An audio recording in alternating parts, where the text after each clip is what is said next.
Once, everywhere all at once, and nowhere in particular, there lived a princess named Electron, who would go on daily walks around her kingdom of Ceres.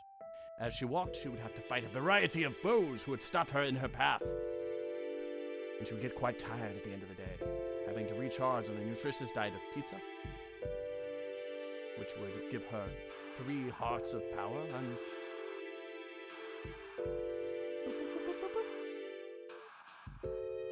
as well as tacos, giving her an additional 3 hearts. She would have to fight these foes day in and day out. I'm the skeleton wizard! Each fight would cost her 3 hearts worth of power. The dragon in the Mountains of Doom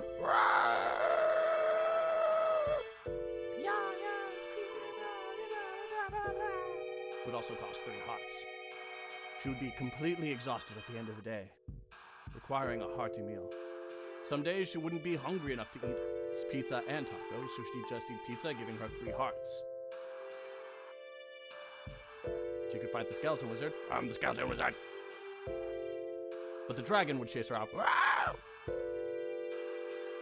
going home. One day she moved to a kingdom called Parallel. It was similar but different. It was set up to where she could go on several daily walks, either past the forests or the Mountains of Doom.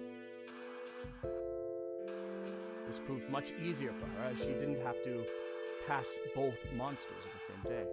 She could just eat one piece of food, fight the skeleton, come back home, eat a taco, fight the dragon.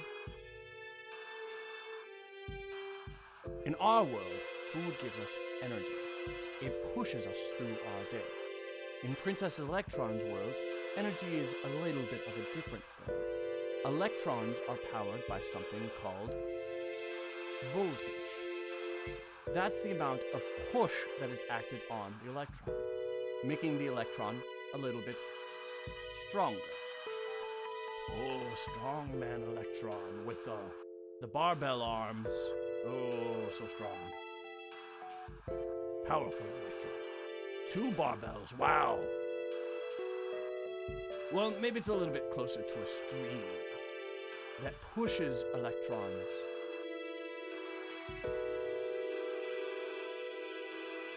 Streams can come in tiny currents that don't push that hard, or in rapids that provide more push but are quite a bit more dangerous. Our enemies are resistors. These are things electrons have to push through in order to activate. These resistors, such as these light-emitting diodes that turn on when electrons push through a certain way, provide a resistance, which we measure in ohms, also known as this cool little horseshoe symbol. Look at that horseshoe.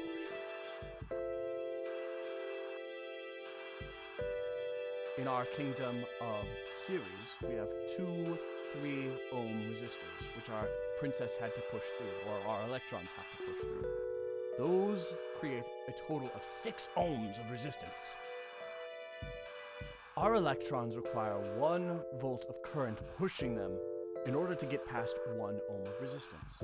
If I have a 3-volt battery here, there's not enough power to push through 6 ohms of resistance. I'd need 2 batteries in order to turn on these 2 lights.